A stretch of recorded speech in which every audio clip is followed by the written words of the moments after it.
delante de los 300 observadores te pregunto, de forma contextual, ¿cómo tú llegas a la conclusión de que ese reposo que queda para el pueblo de Dios tiene que ver con la persona de Cristo? ¿No? Si en el verso 10 se está hablando del cuarto mandamiento, entonces, ¿cómo tú llegas a la conclusión de que ese reposo que queda para el pueblo de Dios tendría que ver con la persona de Cristo? Si el verso 10 está explicando relativo a ese reposo que queda para el pueblo de Dios como el día en el que Dios descansó después de toda su obra. Eso sería tanto como decir de que Cristo es un día.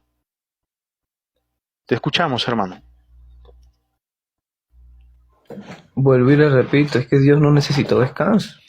O sea, no tienes una explicación Nosotros nos vamos contextual. a la palabra, Jesucristo es el mismo Dios. Jesucristo es el mismo Dios. Hermano.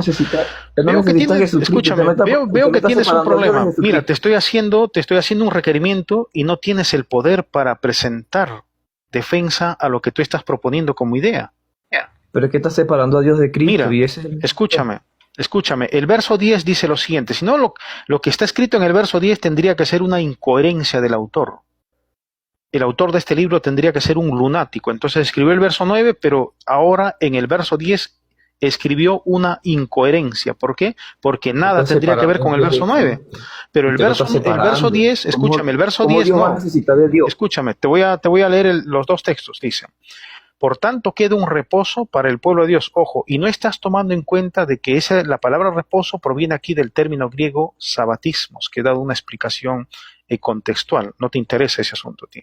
Pero bien, yendo a la sola escritura, el verso 10 dice lo siguiente, respecto a ese reposo que queda, porque el que ha entrado en su reposo, o sea, en ese reposo que queda para el pueblo de Dios, dice, también ha reposado de sus obras, como Dios de las suyas. Cuando yo te pregunte, hermano, ¿Dios después de todas las obras que hizo descansó en Cristo o descansó en el sábado? Tú tienes que responder para que respaldes la idea propuesta. Según tu postura, tú tienes que decir que su descanso tiene que ver con la persona de Cristo. Entonces te pregunto, ¿Dios después de toda su obra descansó en Cristo o descansó en el séptimo día de la semana? Que no pudo haber descansado en Cristo, mi hermano, porque él no necesitaba. Entonces, ese reposo que queda para el pueblo de Dios no tiene que ver con la persona de Cristo, porque tú mismo estás entrando ahora en contradicción.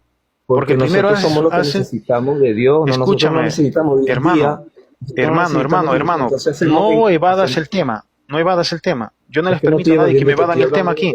Dios en qué descansó o cómo descansó. Descansó en Cristo, descansó en el sábado. Tú dices que ha descansado en el sábado. Por lo tanto, según tu propia respuesta, aunque no lo quieras aceptar, el verso 9 apunta hacia el cuarto mandamiento. ¿Por qué? Porque el verso 10 le está dando una explicación al verso 9. Entonces, ojo, no es mi explicación.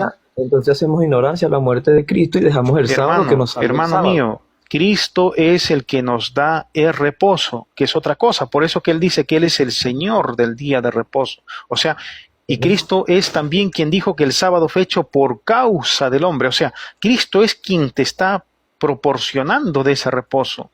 Y Cristo, como el creador de todas las cosas, es... Hermano, vámonos al balance. Llegaste... Al balance, vamos. Hermano, ya terminé contigo y hasta aquí. En tu próxima ronda vas a seguir participando, pero no has podido sostener tu idea. Pero usted está argumentando, yo tengo que argumentar lo que usted está diciendo. Vámonos al balance. Hermano, yo te he dado 2 minutos para que tú puedas expresar correctamente tus ideas. Pero vámonos al balance de lo que usted está hablando. Y yo te estoy cuestionando, escúchame, hermano. Eso no tiene nada que ver con el asunto. Nosotros lo que estamos haciendo es un análisis de las escrituras. Aquí no nos interesa. A mí, escúchame, hermano, a mí de manera particular no me interesa el subjetivismo. No me interesa lo que tú piensas, lo que el otro piensa, ni lo que yo mismo piense, sino lo que dicen las escrituras. Es por eso que estamos citando la palabra de Dios, que es más importante. Pero bueno, la palabra de Dios nos dice que la mucha sabiduría también es necedad, mi hermano. Mira, ve, te voy a llevar al capítulo 14 del libro de Apocalipsis ahora. A ver, vamos a ver qué haces con esta cita. Te voy a preguntar ahora lo siguiente. Ojo, y tiene que ver con el mismo asunto. Vamos a ver qué haces con esta cita. Si nuevamente insistes en lo mismo. En el capítulo 14 del libro de Apocalipsis, en el verso 6 y 7, dice lo siguiente.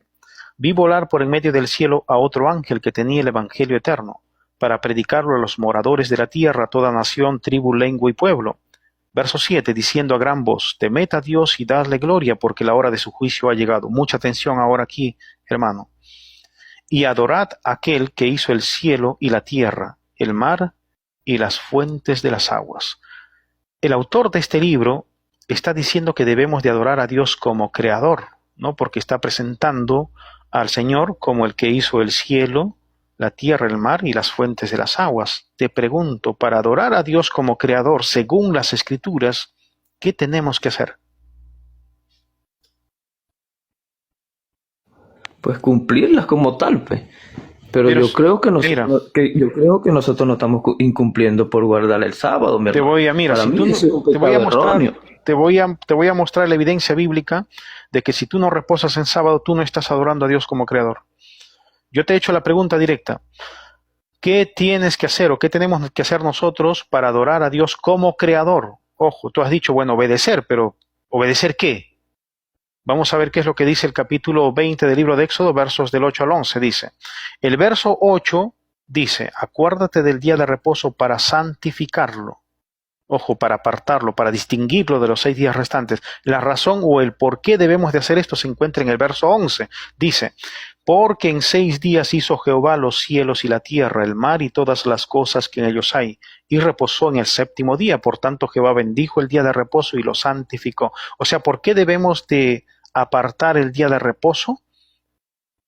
Porque Dios es el creador de absolutamente todo. Eso es lo que literalmente dice el 4º mandamiento. Entonces, cuando el libro de Apocalipsis, que ha sido escrito bajo el nuevo pacto, que tiene que ver con un libro correspondiente al Nuevo Testamento, cuando dice que debemos de adorar a Dios como creador, simplemente nos está dirigiendo al 4º mandamiento. Jesucristo no lo revocó. Jesucristo lo que hizo fue expandirlo. Ahora no nos gozamos el lunes, nos gozamos el martes, el miércoles, el jueves, el viernes, el sábado, el domingo. Hermano, ahora son todos los días, varón. ¿En dónde dice eso? Pues es lo que el Espíritu Santo me da a mí. Porque ¿En dónde dice eso? Isaías 8:20 dice lo siguiente, a la ley y al testimonio, si no dijeren conforme a esto es porque no les ha amanecido. Dinos en dónde se encuentra lo que tú acabas de decir. ¿En qué texto se encuentra? Pues es que yo siento que yo amo a Dios, mi hermano, porque el Espíritu Santo es el que nos guía toda la verdad. ¿En base a qué amas a Dios? ¿En base a qué? Tú no me puedes poner por encima a mí un día a yo servirle a Cristo. Tú no me puedes... Hermano, ¿en base a qué tú amas a Dios? ¿Cómo mientos o siguiendo sus instrucciones? ¿Cómo amas a Dios? Siguiendo las instrucciones, pero es que yo no, yo no tomo el sábado nada más, yo tomo todos los días. O sea, un religioso. Mira, ve. Mira. ¿Cómo amas a Dios, hermano? Mira, te voy a demostrar bíblicamente cómo nosotros debemos de amar a Dios. No es como tú quieres, es como Él quiere, hermano. No es como tú quieras, es como Él quiere. El capítulo 5 de Primera de Juan, que es correspondiente al Nuevo Testamento, verso 2 y 3, dice lo siguiente. En esto conocemos que amamos a los hijos de Dios, cuando amamos a Dios y guardamos sus mandamientos. Verso 3, pues este es el amor a Dios, que guardemos sus mandamientos, y sus mandamientos no son gravosos. Tú tendrías que decir que el 4º mandamiento, dejó de ser un mandamiento de Dios. Tienes que decir eso, pero no hay ninguna cita. Pero quiero leerte, quiero leerte el libro de Proverbios. Mira lo que dice el libro de Proverbios, hermano. Vamos a leer aquí. Yo en ningún momento he negado que no nos congregamos el sábado. Yo en ningún momento he negado eso. Mira, sino que tú estás poniendo una condición. No es ninguna condición. Hermano, no es ninguna condición mía. Es lo que Dios dice. Mira, poniendo encima. Gracias, hermano, por ese la creación de Dios. Si es que tú pasas por alto, por ejemplo, escúchame, si tú pasas por alto el mandamiento que dice no cometas adulterio, ¿estás obedeciendo a Dios? Claro que estoy desobedeciendo a Dios. ¿Y qué te hace pensar de que si tú pasas por alto la observancia del 4º mandamiento, estás obedeciendo a Dios? ¿Qué te hace pensar? Estoy pasando por observancia, no la estoy pasando por observancia, le estoy diciendo que no es nada más el sábado. Le estoy diciendo que puede ser lunes, martes, miércoles, jueves, todos los días, mi hermano, porque todos los días nosotros adoramos al Señor. Escúchame, ¿qué día Dios ha bendecido y santificado? Según las Escrituras. ¿Y de qué día dice nosotros que debemos de acordarnos? Según las Escrituras, no según tus ideas. Te escuchamos. Bueno, hasta donde yo sé, por eso le digo, hasta donde yo sé, hermano, Dios, escúchame, Dios ha santificado Por eso, entonces acepta, hermano, los datos. Pero, no te estoy pidiendo. ¿y el nuevo pacto dónde ojo, queda entonces? El nuevo pacto, ahorita te voy a explicar, pero primero voy a leerte esta cita. Mira lo que dice el verso 5 y 6 de Proverbios 30, dice. Hermano, apague su micrófono, por favor. El verso 5 y 6 dice lo siguiente: toda palabra de Dios es limpia, Él es escudo a los que en Él esperan. No añadas a sus palabras para que no te reprenda y seas hallado mentiroso. Es decir, no debemos de agregarle ni debemos de quitarle. Eso es lo que dice el libro de Apocalipsis y eso es lo que dice Deuteronomio 4 también. Ahora, tú me dices, ¿y qué tiene y el nuevo pacto? Hermano, parece que tú no has leído el nuevo pacto. Estamos hablando por eso de Hebreos 8:6. Hebreos 8:6 dice lo siguiente, mucha atención, hermano. Dice: pero ahora tanto mejor ministerio es el suyo, cuanto es mediador de un mejor pacto establecido sobre mejores promesas. ¿Sabes tú, hermano, cuáles son las mejores promesas sobre las cuales se ha establecido el nuevo pacto? Hermano Ángel, ¿sabes? No, le digo que yo no soy un erudito, pero sí entonces, creo que... Hermano, vamos a ir explicando, pero por eso, esto es correspondiente al nuevo pacto, que ha sido establecido sobre mejores promesas. Tú, yo, todos necesitamos conocer cuáles son esas mejores promesas para no pelear con Dios. Pero sí creo que en hebreo está hablando de un mismo reposo. El mismo reposo es Jesucristo. Y dice, hermano, que hoy, allí no hoy, dice mañana, en pasado, ninguna parte eso. Ahora, tu falta de profundidad en el estudio de las Escrituras te hace pecar de ligereza, y lo peor que puede hacer un hombre es decir cosas que luego no va a poder sostener cuando se le cuestiona o se le pregunta. A mí me daría vergüenza decir algo y luego cuando alguien me cuestione y me pregunte y yo no saber cómo sostenerlo. Eso es vergonzoso. No, yo no soy juez. Es más, yo no estoy diciendo que tú te vas a perder ni nada por el estilo. Yo reconozco que tú eres un hijo de Dios, pero lo que sí te puedo decir es que eres una persona que está en proceso.